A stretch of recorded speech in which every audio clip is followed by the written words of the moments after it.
คำใหญ่ๆเพื่อพี่เพื่อน้อง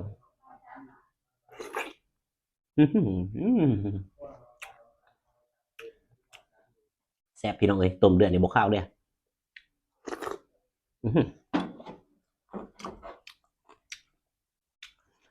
ตำเจสวนแซ่บๆเหมือนกันพี่น้องเอ้ย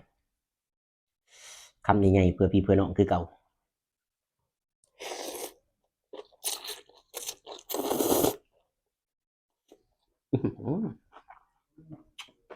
มีตีนไก่น้ำ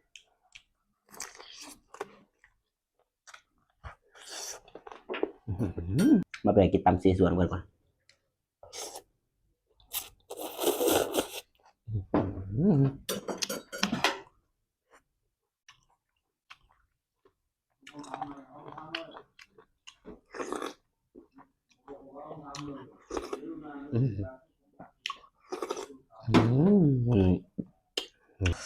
เพื่อพี่เพื่อน้อง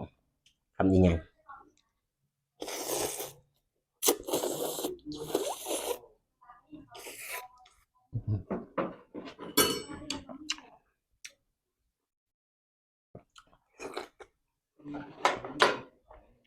แซ่บคือเก่าพี่น้อง